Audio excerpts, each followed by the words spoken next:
Et nous recevons Sarah Knafo ce matin, qui est députée européenne Reconquête. Bonjour. Bonjour Pascal Fro. Vous étiez à Washington la semaine dernière, Tout à fait. où vous avez assisté à la cérémonie d'investiture du président Trump.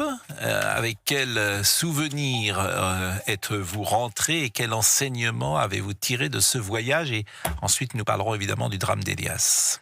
Donc la première chose qu'on remarque, c'est que maintenant l'Amérique va vers son destin, qu'elle a voté pour Donald Trump en masse. Ça a été un véritable raz-de-marée électoral, contrairement à ce que beaucoup avaient prévu en France, dans toute la classe politique comme dans presque toute la classe médiatique. Maintenant, nous, on doit penser qu'à la France. On voit que les Américains ne pensent qu'aux Américains. Quand on compare la semaine qui vient de se passer aux États-Unis et la semaine qui vient de se passer en France, c'est vrai qu'il y a de quoi se dire que nous aussi, on est pressés que ce grand vent d'espoir, de liberté, de conquête, de reconquête, si je me permettais, souffle enfin sur la France. Quand on voit ce qu'est en train de faire Donald Trump, vous avez dû suivre hier ce qu'il a fait, notamment sur les fameuses OQTF, comme on les appelle en France, il essaye de renvoyer des criminels colombiens. À 19h, l'avion arrive en Colombie, et la Colombie dit « on les refuse parce que ce sont des criminels ». À 20h, Trump dit « très bien ». Augmentation de 25% des droits de douane, rétorsion dans tous les sens, mesures économiques de rétorsion, plus de visa pour les Colombiens. À 20h30, la Colombie dit « ok, on va envoyer l'avion présidentiel colombien pour aller chercher les criminels et les ramener sur notre sol ». À 21h, Trump dit « très bien, je ne mets pas en œuvre les mesures de rétorsion que je prévoyais, merci d'avoir repris vos clandestins ». C'est-à-dire qu'il obtient en 2 heures ce que la France n'est pas capable d'obtenir depuis 20 ans. En 2 heures, il a réussi à les faire plier. Si ça vous rappelle quelque chose, c'est exactement le programme de Reconquête sur les mesures de rétorsion qu'on doit appliquer face aux pays qui ne reprennent pas leurs clandestins. Et on a des moyens de pression qui sont énormes. Tellement aujourd'hui, on est généreux avec ces pays précisément qui ne reprennent pas leurs clandestins. Si on prend la liste des principaux pays qui refusent de collaborer, c'est-à-dire en nous donnant les fameux laissez-passer consulaires pour accepter de reprendre leurs clandestins qui sont chez nous, c'est presque exactement la liste des pays qui bénéficient de notre aide publique au développement, qui obtient le plus de visas légalement par la France, qui envoie ses dirigeants se faire soigner en France. Et quand vous m'entendez dire ça, vous voyez déjà toutes les mesures de rétorsion qu'on pourrait prendre. Et quand les gens nous disaient que le programme de Reconquête était irréaliste, qu'il ne céderait pas, il n'y a qu'à voir ce qu'on obtient en 2 heures quand un pouvoir légitimement élu décide de taper du poing sur la table. Il y a une petite différence, et dans ce cas-là, moi je ne sais pas y répondre précisément, c'est que Trump n'a pas la tutelle de l'Union européenne. Est-ce que par exemple, nous, Français, nous sommes libres de prendre les mesures, en l'occurrence sur l'Algérie, de manière unilatérale, sans référence à l'Union européenne? Je ne sais pas répondre à cette question. Alors, j'imagine que vous pouvez y répondre. Oui, moi je peux vous y répondre sans problème. Il suffit de voir à quel point la France est le pays le plus généreux en termes d'aide publique au développement, en termes de visa. Et là, il n'y a aucun autre pays de l'Union européenne qui donne autant d'argent à l'Algérie. Il n'y a aucun autre pays de l'Union européenne qui offre autant de visas et qui laisse les dirigeants venir se faire soigner. Les dirigeants algériens, quand ils veulent venir se faire soigner, ils viennent souvent à l'hôpital américain. Ils vont pas beaucoup dans des hôpitaux allemands, ils vont pas beaucoup dans des hôpitaux suédois. Donc c'est vraiment la France qui a les moyens de pression les plus importants parce qu'il y a une histoire commune, tragique entre les deux côtés de la Méditerranée. Mais oui, tout à fait, on est les plus généreux de l'UE. Ça veut dire que l'Union européenne ne force pas les autres à l'être. Si je vous donne juste un dernier exemple, quand on prend sur un autre sujet l'AME, parce que c'est à peu près la même critique qui revient souvent pour s'empêcher d'agir, on nous dit, si vous vouliez supprimer l'AME, l'Union européenne vous en empêcherait. Réponse simple, l'AME, ça date de la fin des années 90, on était déjà dans l'Union européenne, on n'était pas condamnés quand ça n'existait pas, les autres pays de l'Union européenne n'ont pas l'AME, personne n'est aussi généreux que nous, ils ne sont pas condamnés pour autant par Bruxelles. Donc à chaque fois qu'on essaye de donner ce genre de contre-argument, c'est bien souvent de la part de nos dirigeants pour s'empêcher de faire quoi que ce soit, de se cacher derrière la tutelle de Bruxelles. Vous allez pouvoir intervenir et je le dis aux auditeurs, on va rappeler peut-être le numéro de téléphone. 01 80 20 39 21. Et Thierry sera là dans quelques secondes et je le salue déjà, il pourra vous poser une question. Mais Elias avait 14 ans, il avait terminé son entraînement de football, il quittait le stade vendredi soir, un peu avant 20h à Paris. Il s'est donc pris un coup de couteau, vous le savez, il a été tué pour avoir refusé de donner son portable à 2 mineurs de 16 et 17 ans. Le ministre de l'Intérieur Bruno Retailleau parle d'un adolescent mort sous les coups de couteau de barbares, d'une violence gratuite, résultat d'une perte de repères et de l'effondrement de l'autorité. Refaire de la France un pays où les parents n'ont plus à craindre de voir leur enfant assassiné pour rien, a-t-il dit. Tourner le dos à une culture de l'excuse qui a plongé une partie de notre jeunesse dans un profond sentiment sentiment d'impunité. Je vous propose peut-être d'écouter Sébastien Chenu, qui est le député du Rassemblement national, qui était ce matin chez Sonia Mabrouk. Ça dit aussi l'effondrement des autorités, des repères. Et cet effondrement, il ne vient pas de nulle part. Parce que à quoi sommes-nous confrontés en la matière? Nous sommes confrontés à une hausse très forte sur les 20 dernières années, on va dire, de la délinquance des mineurs, extrêmement forte, avec des taux de récidive très très forts également, à des statistiques qui ne sont pas fiables. Donc on a évidemment aujourd'hui une problématique de justice des mineurs, mais qui se répète à l'envi.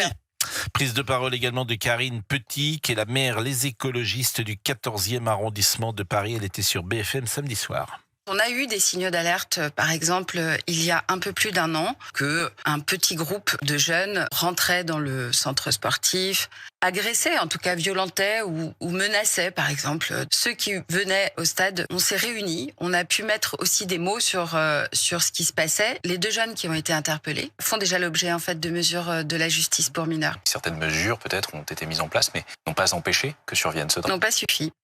Si Reconquête était au pouvoir et si Reconquête avait la majorité à l'Assemblée nationale, est-ce que les lois changeraient? Est-ce que la politique judiciaire serait différente? Bien sûr. Je pense que précisément, vous connaissez là, la par exemple, réponse, je vais vous préciser. D'abord, ça me fait penser à une phrase de Jean-François Revel qui disait « Pour juger un régime politique, comptez les cadavres ». Quand on a cette phrase en tête, on se dit que notre régime politique est condamné. Et toute la classe politique avec. Il faut absolument en changer. Donc oui, évidemment, quand Reconquête sera au pouvoir, quand on aura la majorité à l'Assemblée, et j'espère pour la France le plus vite possible, bien sûr, les lois changeront. La première des mesures à prendre, c'est une construction massive de 100 000 places de prison. Parce qu'on a beau se parer de mots forts, avoir une attitude, dire tolérance zéro, etc. Jacques Chirac avait été élu sur le mot tolérance zéro. Quelques années plus tard, on voit que les homicides volontaires ont triplé, alors qu'il parlait de tolérance zéro. Pourquoi ? Parce qu'on a des policiers qui arrêtent des délinquants et des juges qui les relâchent. Et quand les juges les relâchent, le plus souvent, ils ne nous disent pas que c'est par laxisme, même si on peut les soupçonner d'eux, le plus souvent, ils disent que c'est parce qu'il n'y a pas de place en prison. Donc, un homme qui va commettre un fait grave, un délinquant, petite délinquance ou parfois beaucoup plus grave, va rester en prison par exemple 2 ans, parce qu'on se dit que si on le laissait plus longtemps, on n'aurait pas de place. On a déjà des prisons qui sont surpeuplées. On a des directives qui sont données aux juges où on leur dit éviter au maximum la mise en prison, préférer les modes alternatifs, donc bracelet électronique, assignation à résidence, etc., parce qu'on manque de place. Emmanuel Macron avait été élu en 2017 avec la promesse de construire 30 000 places de prison en plus. Quand on regarde son bilan aujourd'hui, c'est même pas 6 000. La raison que le gouvernement avance, c'est certaines collectivités ne veulent pas. Quand il s'agissait des éoliennes, on n'a pas demandé l'avis des maires. On a dit qu'il fallait même pas demander d'études d'impact, qu'il fallait les installer comme ça. Est-ce que pour des prisons, là, on devrait attendre? Alors, donc, je 100 vous 000 interromps places parce de que prison. là, c'est un sujet qui est encore particulier dans la criminalité ou dans la délinquance, c'est les mineurs. Qu'est-ce que vous faites avec des enfants de 16 ans, 17 ans? Est-ce qu'ils sont jugés comme des adultes de 18 ans? Est-ce que la majorité change? Tout à fait. Un jeune qui tue comme un adulte doit être jugé comme un adulte. Quel que soit son âge? Quel que soit son âge, bien sûr. En espérant qu'il n'y ait pas demain des criminels de 10 ans. Mais on peut quand même espérer que les coups de couteau... on n'est pas à l'abri. Donc je préfère ne même pas rentrer dans ça. Oui, absolument. Quelqu'un qui tue comme un adulte doit être jugé comme un adulte. Quand on voit ces faits, ce serait inadmissible d'imaginer que ces 2 jeunes hommes, dont d'ailleurs je pense qu'on n'a toujours pas l'identité, ce qui est étonnant parce que dans d'autres cas, on nous donne tout de suite les identités, mais on les aura bientôt, je pense. J'espère que ces 2 jeunes hommes qui ont assassiné Elias prendront de la perpétuité et qu'on ne se dira pas que parce qu'ils sont mineurs, le droit à une 2e chance, à la réinsertion ou je sais pas quoi, ils méritent absolument d'être mis hors d'état de nuire. Si à 16 et 17 ans, ils sont capables de faire ça, imaginez quel sera leur pédigré à 22 ans, à 25 ans, à 30 ans, si on les a laissés dans la nature. Il faut absolument... 25 et 30 ans, ils n'y seront pas. Après, la question se pose, c'est quand ils arriveront au-delà de 20 ans de prison. Mais de toute façon, s'ils sont mineurs, les peines sont divisées par 2, je crois. Il est 11h26. 11h26. Nous sommes avec Sarah Knafo de Reconquête. Vous pouvez l'interroger. Je crois que Thierry va être avec nous dans une seconde. Et nous marquons une pause. Je vous propose d'écouter Laurent Nunez. Il était ce matin au micro de Radio Luxembourg. C'est le préfet de police de Paris et il parle de cette montée de violence des mineurs. montée en puissance qui devient insupportable, encore une fois, de la violence des mineurs, on le constate. Vous savez, les mineurs mis en cause dans la délinquance, le chiffre baisse, on est à peu près à 10% sur l'ensemble de l'agglomération parisienne, mais quand on prend certaines catégories de faits, je pense notamment aux vols violences, il faut savoir que les vols violences dans l'agglomération parisienne, un tiers des mis en cause sont des mineurs. Les cambriolages, c'est 40%. On voit de plus en plus de mineurs également dans les homejacking. Vous savez, ces agressions violentes à domicile, c'est quelques centaines de faits par an, mais néanmoins, on voit que les mineurs s'engagent de plus en plus dans des processus violents. Sarah Knafo est avec nous, la députée européenne de Reconquête. Que faire ? La première des choses, c'est, comme je le disais tout à l'heure, de traiter des mineurs qui tuent comme des adultes, qui violent comme des adultes, qui tuent comme des adultes. C'est-à-dire que la justice... Vous croyez que ce sera efficace ? Absolument. Je pense que la chose qui est efficace, et il ne faut pas se désespérer sur ça, c'est de mettre les individus qui sont dangereux quand ils sont dans nos rues en prison.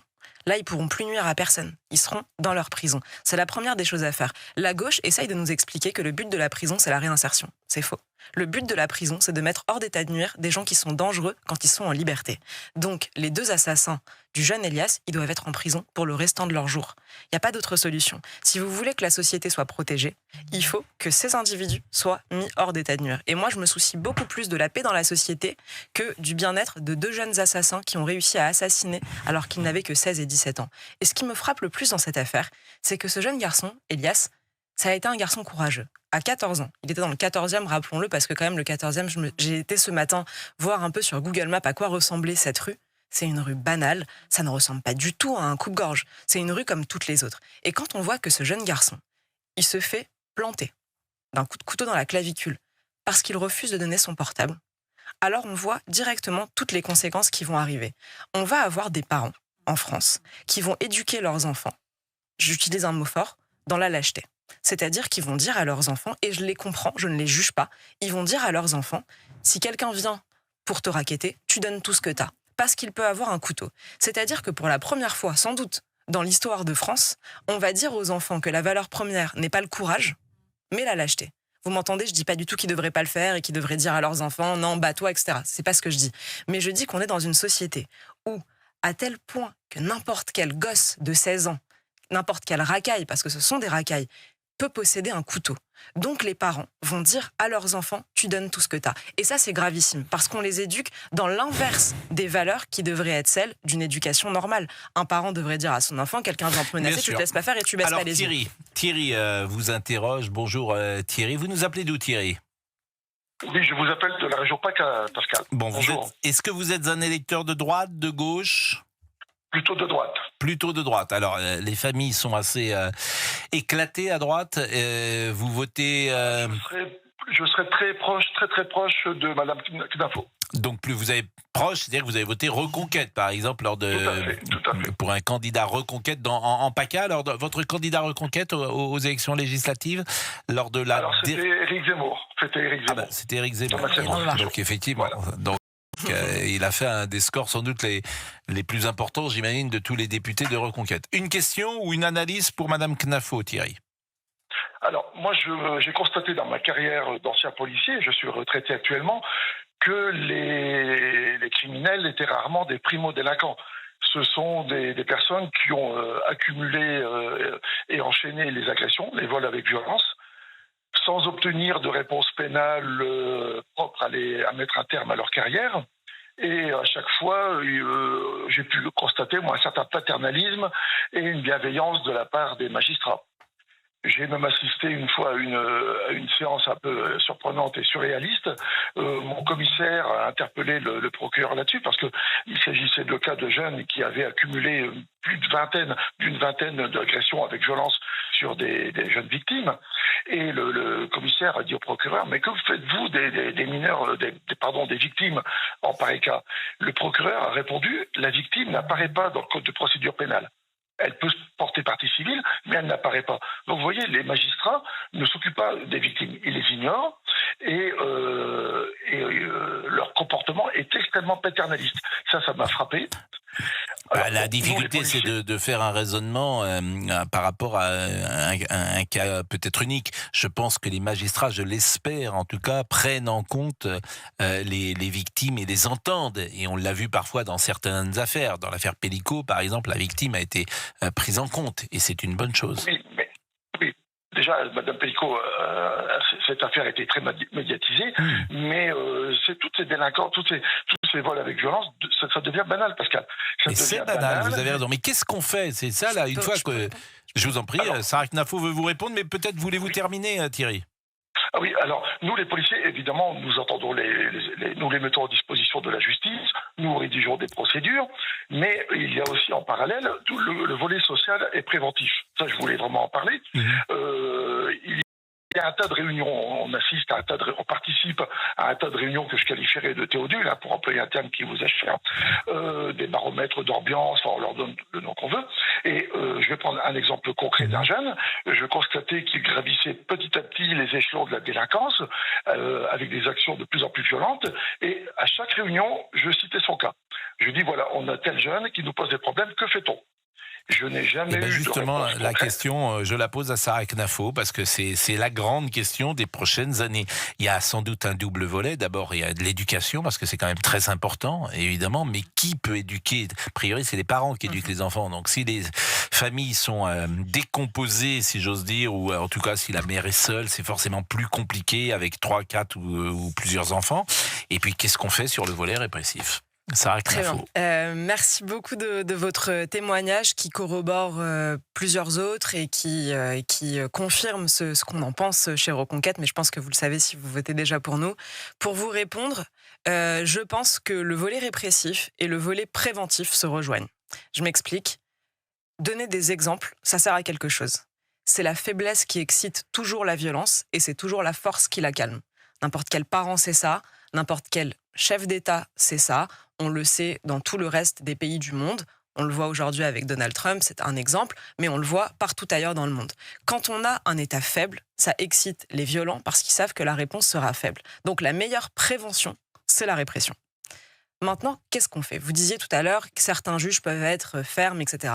Le problème, en réalité, c'est même pas chaque juge pris isolément, où on peut très souvent, malheureusement trop souvent, voir qu'ils sont affiliés au syndicat de la magistrature, donc à l'extrême gauche, mais passons même sur les partis pris partisans de certains juges.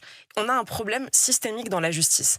C'est que la peine encourue n'est jamais la peine prononcée, qui elle-même n'est jamais la peine exécutée. La peine encourue, c'est ce que dit le code pénal. Si vous volez ceci, vous méritez X années de prison. La peine prononcée, c'est ce que le juge va décider lors du procès.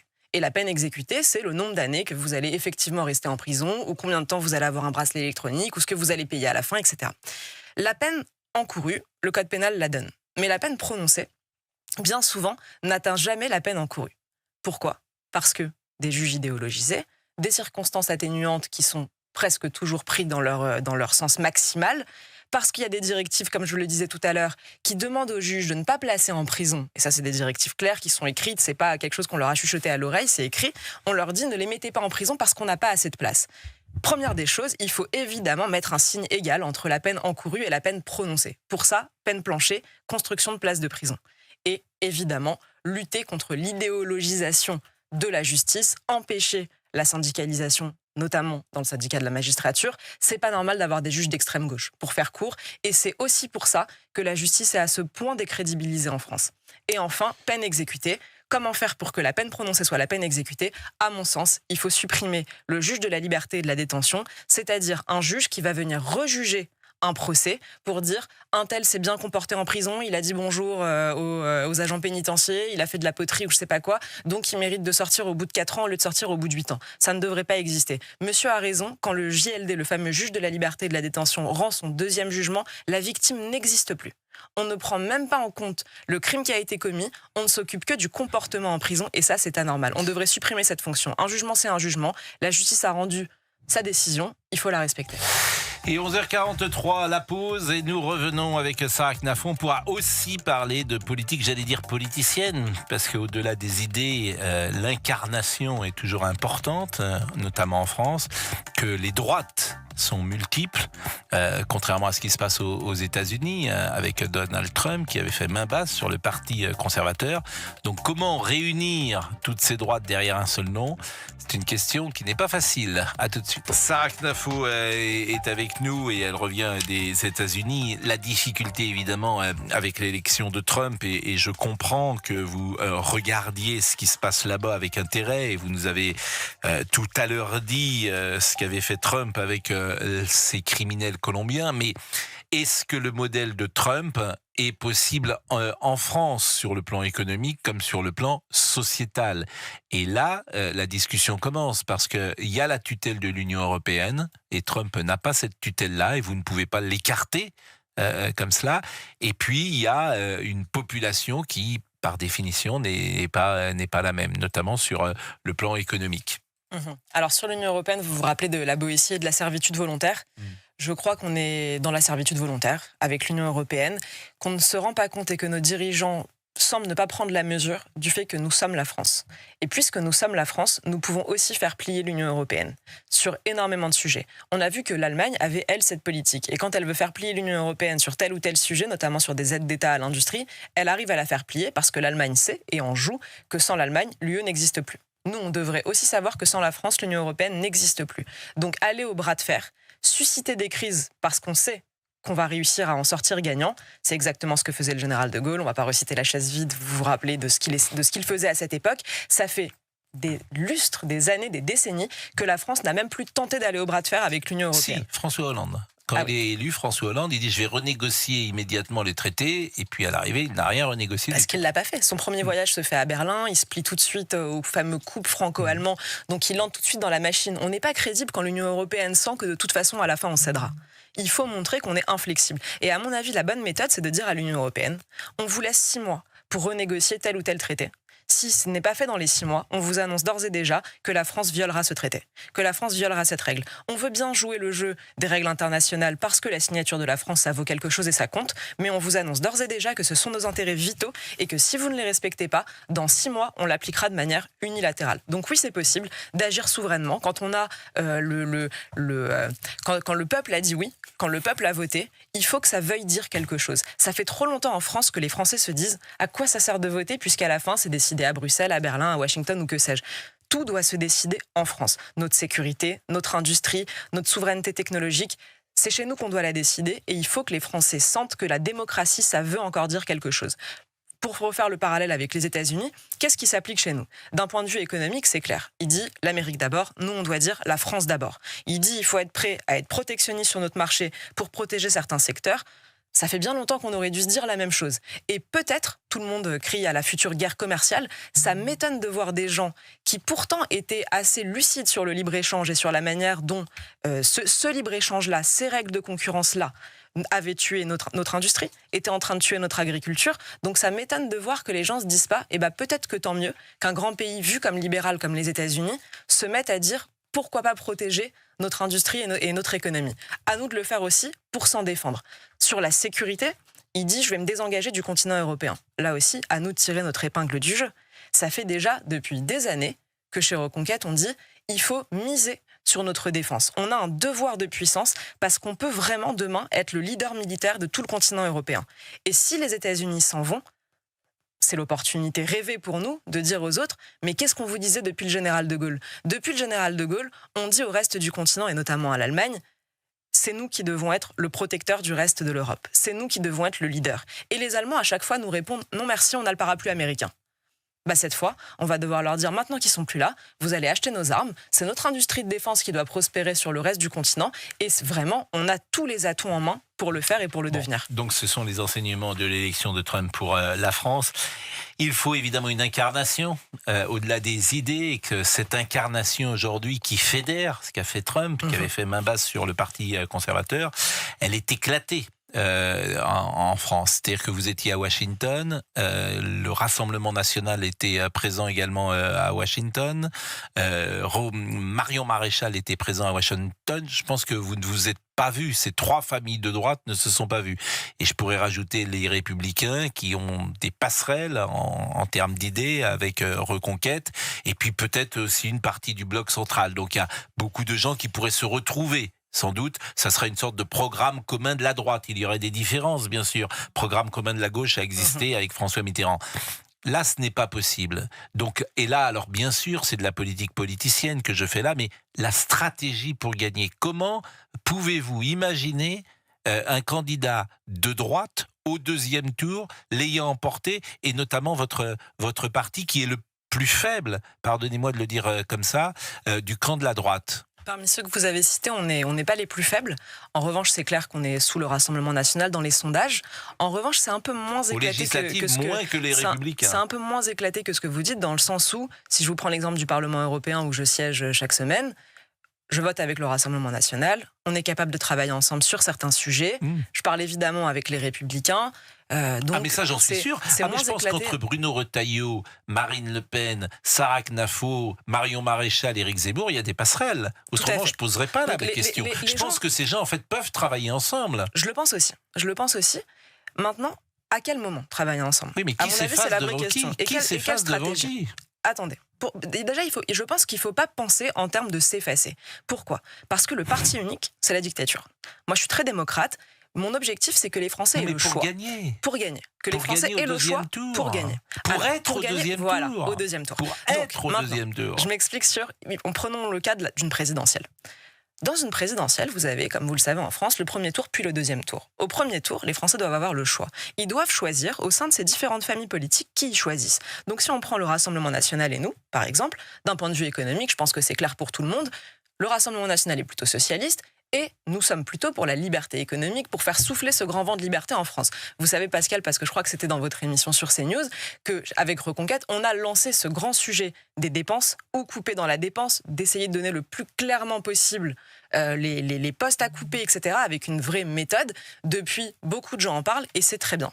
Vous avez 40 secondes. J'ai 40 secondes. Donc, au premier tour, les gens doivent avoir le choix. Et au second tour, on doit se rassembler. Et ce que je veux dire à vos auditeurs, parce que c'est très important de le savoir, c'est qu'aujourd'hui, la droite est tellement majoritaire dans le pays qu'il n'y a pas un seul scénario où la droite n'est pas présente au second tour. Et même si les candidatures sont éclatées, on est tellement nombreux. Quand vous voyez le Rassemblement national à 35, Reconquête à 6 dans tous les sondages, et j'espère qu'on montera. C'est-à-dire qu'il n'y a plus un seul scénario où, parce qu'il y a plusieurs candidatures, alors il n'y a pas la droite au second tour. Dans tous les cas, il y aura nos idées au second tour, avec des nuances. À mon avis, notre variante de la droite est la meilleure pour la France. Et ensuite, les électeurs choisiront, et j'espère choisiront la droite au second tour.